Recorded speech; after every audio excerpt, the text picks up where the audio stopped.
Is it? Yeah, all right, it's going. All right, so 1, 2, I need a little bit better lighting. 3, 4, 5, 6, and 7.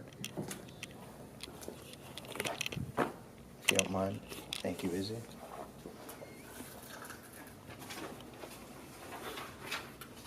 All right, guys. Today I'm going to be talking to you about bro splits and why they are inferior to strength training programs. And let me explain to you exactly what a bro split is. So, for example, if you guys ever read a bodybuilding magazine, you don't have to answer that. But if you have, you would know that a lot of them really push this idea that you have to train one muscle group per day, right? One time per week. So, for example, you could say Monday would be chest day, Tuesday would be back, Wednesday shoulders, Thursday arms, Friday legs, and then that's it. You take 2 days off. Each muscle group got 1 day of training. Well, the problem with that is there's just not enough frequency. You're only training them once a day, or one time per week, when they only need 2 to 3 days to rest for big muscles, and then even smaller muscles like biceps or calves or things like that only need 1 to 2 days to rest. So basically you're giving yourself 4 days of rest when it's not necessary. Like you could be training them twice a week, 3 times a week even, if you wanted to. So you could see progress a lot quicker. So we got not enough frequency. You have limited customization. So they're cookie cuttered. So you have to pretty much show up and train 5 days a week. Not everybody's got that kind of time. So if you can't show up the 5 days, you're missing out on 2 days. And that's typically why you see a lot of the big guys in a gym who don't train legs. They're like, oh, well, I made it the four days that are required. Couldn't make it the 5th day, and it just so happened to be leg day, right? So the problem with that is, once again, you're not hitting all the muscle groups that you should be, and you got not enough frequency, and so, and then there's no planned progression. There's no real rhyme or reason. There's no phases. There's no real purpose for you to go in and train these muscle groups. They're just like, oh, just go in and hit 3 sets of 8 reps on the squat and you're good, or whatever, right? But once again, they're not giving you a goal. You're not working towards anything. It's just vague, so it's very boring. A lot of people end up going to the gym for a little bit and they're like, all right, well, this is kind of just boring. I'm not seeing any real progress. And then you'll see them, a lot of them will give 100% in every single workout. Like the hardcore guys are just in there just going hard as hell for no, just trying to get a huge pump and just pushing themselves to the max. And it's just once again, that's just, you're building up way too much fatigue. You're doing way too much in each workout, which is why you're taking so much time off between your next leg day or next chest day.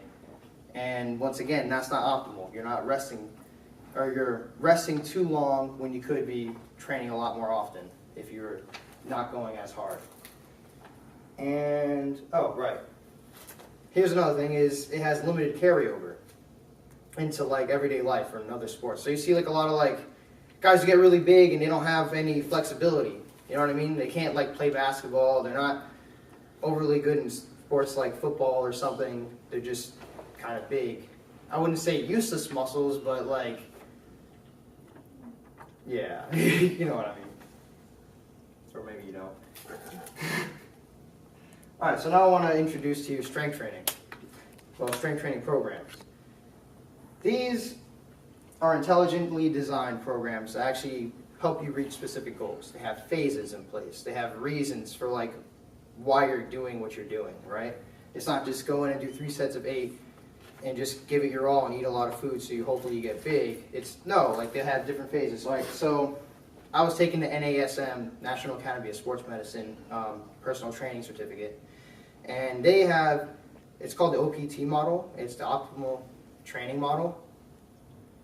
And basically it goes in 3 phases. One would be stabilization. So it teaches you not so much focusing on just hammering your muscles, but it's actually learning techniques, learning how to do the movements and not hurt yourself, right? And then the second phase would be strength, but that has 3 sub-phases in its own. Endurance, so being able to last throughout the exercise. Hypertrophy, gaining the size to get stronger. And then, of course, the last phase of that, the last sub-phase, would be maximal strength. So converting that newfound mass and size into strength. And then the third phase, like full phase, is power. 1 rep max, just full out 100% force production from the muscle. Now, I understand a lot of people, like, that's not exactly their goal, is to get like super strong, but it should be somewhat a part of your goal, no matter what it is. Whether you're trying to be a sprinter, you want to be powerful from the get-go. Whether you're trying to have a power lifter, obviously you want to be as strong as possible. Or even if you just want to be able to sit upright and not hurt your back from just like standing all day or working hard on a roof or whatever it is you do in everyday life. You want to be strong, right? So, sorry. Come back! Oh. I'm coming. Okay. So, once again, these programs are designed to help you reach your specific goals. We'll just pause for a second. Okay. So, These guys, man. each phase is designed to help you reach your specific goals, right? And whatever it is, it can be customized that way. Like, you don't have to go in the 5 days. If you can only train 1 or 2 days a week, you can do a full body split or upper body, lower body split. Like, it can be changed to help you still reach your goals. It isn't just like, oh, well, you don't have the time, so that means you're not dedicated. That's not true. You know, I myself right now, I'm only able to train 3 days a week, but I'm still reaching goals that I have set in place, and it's because it's programmed. It's not just like some random bro split, right? Let's see here. NASM. Oh, you get progressive gains over time. So, for example, if you wanted to, like, let's say your 1 rep max is 365 pounds, stop laughing, and you want to reach a 405 pound squat. So, like, your first week, you would actually start off a lot lower, and you would do sets of, like, you try to get a good amount of volume in multiple times a week. So let's say anywhere from 20 to 30 reps twice a week on the squat, right? At about 285 pounds, or around 70% of that, of your 1 rep max. So each week you would, stop laughing, you would lower the intensity or lower, you would up the intensity and lower the volume. So like you would do less reps and less sets, but you would increase the weight at the same time. So each week the weight would go higher and the amount of volume would go lower.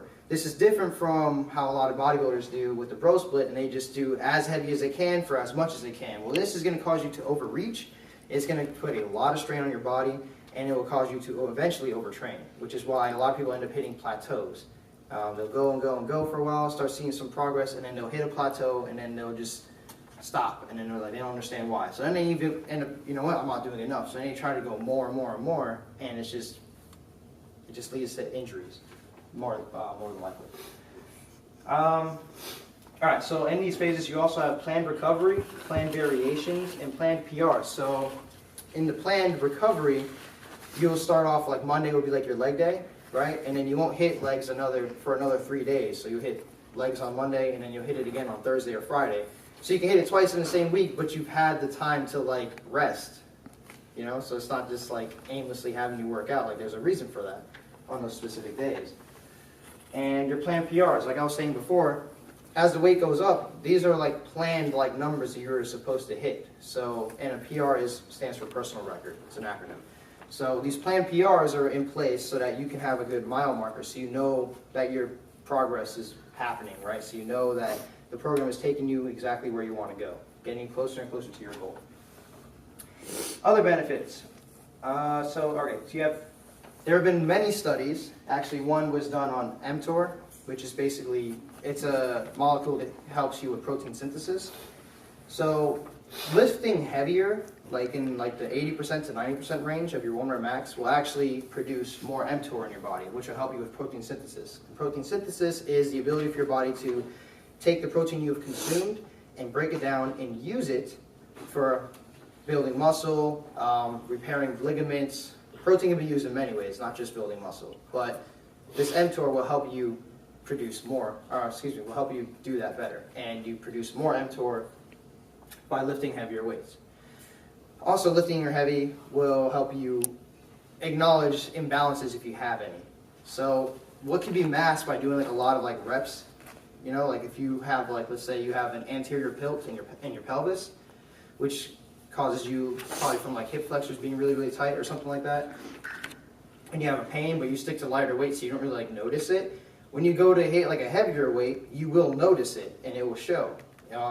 You'll end up like wanting to like lean forward and things like that. Not always the cause, but that's just like one possible instance. And you can acknowledge like, oh wow, like I'm doing this. Why is that happening? Why is this imbalance here? Oh, it's because I sit weird at work. You know, I lean forward, I'm slouched over, or whatever it is, right? But you can identify it from lifting heavy, and you can correct it and learn proper posture. I myself hurt my back a long time ago, like 2 years ago, not that long ago, and I noticed that my hip is slightly tilted like this, and I have a slight anterior tilt. And that was from at work, my posture when I used to work. I used to arch my back a lot, and it was just really bad posture, and over time, it caused my injury. When I started getting better, I corrected my injury and my posture, and I learned to like not only just sit upright, but retract my scapula. Anyways, I learned how to like fix my issue that led to my injury. Had I started training like that earlier on, I might have been able to catch it before I herniated my disc, but whatever, you live and you learn, right? Let's see here. Oh, okay, so you have the type 2 muscle fiber recruitment. So there's really 3 different types of muscle fibers. There's type 1A, and then there's type 2A and type 2B. Type 2B muscle fibers are, you ever hear of like people doing like really crazy things? Like a mother who's like, the truck or her car like runs over her like kid, or is like traps her like kid, right? And then like this like mom just runs and just like gets like superhuman strength and lifts the car up just enough for a kid to get out, right? Things like that happening. That's the type 2B muscle fibers reacting. They're the most powerful muscle fibers. They're the thickest muscle fibers you have. And they're so powerful, in fact, that most of the time when they are acted on without like being used properly, they destroy themselves. So like she probably hurt her muscles, the chances are. But if you train heavier and you teach these muscles to recruit in a proper order, they will be less likely to hurt themselves. And you can act without hurting yourself, obviously, in that situation, and be more proficient in it. Let's see, what else? Explosive balances. Okay, so here's something else. A study done on young children between the ages of 8 and 11 years old showed that the children, there was 2 study groups, the group that only trained 1 time a week, and then there was another group that trained twice per week. Both showed that they made progress, right?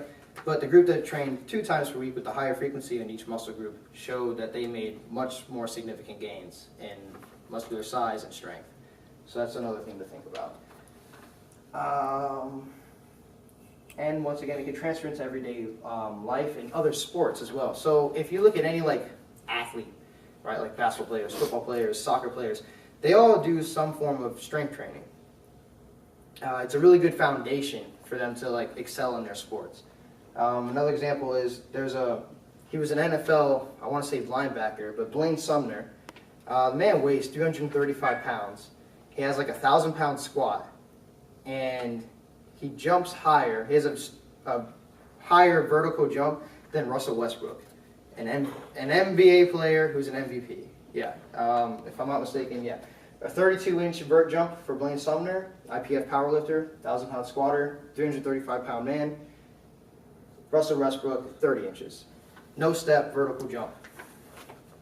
And yeah, so it definitely has its applications in everyday life. And it's programmed, you're much less likely to injure yourself. There's just a lot of benefits that pro splits just simply do not have.